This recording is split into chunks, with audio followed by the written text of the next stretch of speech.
आज आम्ही बनवणार आहोत पावभाजी। तर पावभाजीची तयारी करून घेतली आहे। सगळ्या भाज्या वरती काढून घेतल्या आहेत, स्वच्छ धुवून घेतल्या आहेत आणि ताई इकडे आता बटाटे सोलून घेत आहे सोलरने। आता इकडे आपण बटाटा, शिमला मिर्च, टोमॅटो ते कट करून घ्यायचं। बारीक कट नाही करायचं कारण ते शिजवून जातं, मीडियम कट करायचं आहे। आता इकडे आपला बटाटा वगैरे टोमॅटो, शिमला मिर्च बारीक कट करून झालेले आहे। आता आपण इकडे गरम पाणी ठेवले, त्यामध्ये आपण फ्लावर स्वच्छ धुवून घ्यायची। आता आपण त्यात ॲड केली आहे फ्लावर। इकडे कुकर ठेवलाय आणि कुकरमध्ये तेल घालून घेतलंय, त्यामध्ये टाकलंय बटाटा। इथे 2 बटाटे घेतलेत मोठ्या आकाराचे आणि बटाटा त्यामध्ये घालून घेतला आणि टोमॅटो घेतलेत, मीडियम साईजचे 2 आहेत आणि शिमला मिर्च घेतली आहे, मोठ्याच आहेत ते पण 2। साधारण ही आम्ही 8 एक माणसांची भाजी करणार आहोत, पावभाजी। 2-3 मिरच्या घेतल्यात हिरव्या आणि ते सगळं कुकरमध्ये घालून घेतलं। आणि हा वाटाणा आहे फ्रोझन, एक रेग्युलर वाटाणा आम्हाला भेटला नाही, त्यासाठी आम्ही फ्रोझन वाटाणा यूज केला इकडे। आणि 1 ग्लास पाणी घालून 2 शिट्ट्या करून घेतल्यात। आता इथे चांगलं मॅश करून घेतोय आणि ते जे पाणी होतं ते आम्ही काढून ठेवलंय, ते नंतर आपण फोडणीमध्ये यूज करणार आहोत, त्याने चव छान येते। आता इकडे आपलं सगळं सामान व्यवस्थित मॅश करून झालेलं आहे। आता इकडे आपण फोडणीची तयारी करून घेऊया।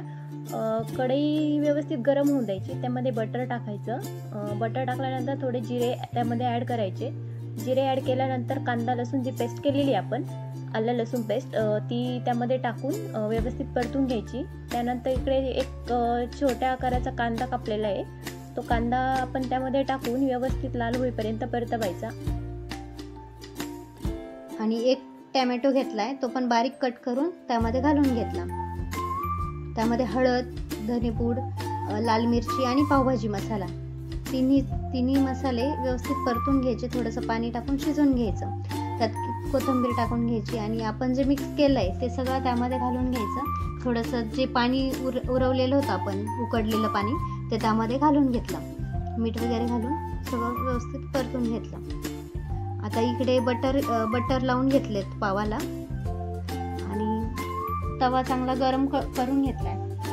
त्यावरती दोन्ही बाजूनी चांगलं शेकवून घ्यायचे पाव, छान क्रिस्पी लागतात ते।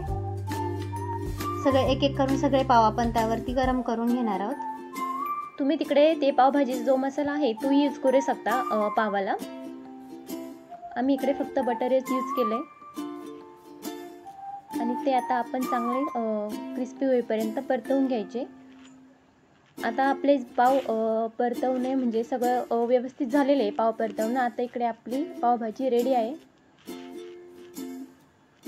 आपण आता सर्व करणार आहोत। त्यासोबत थोडा कांदा आणि कोथिंबीर पण घेतली आहे आणि इकडे आता त्यावरती थोडंसं बटर घालून घेतलं आणि आपली पावभाजी तयार आहे। त्यानंतर आम्ही कुल्फी आणल्यात, आईस्क्रीम आणि कुल्फी आणलाय। इकडे परी कुल्फी खातीये बघा, फारावरती परीला कुल्फी फार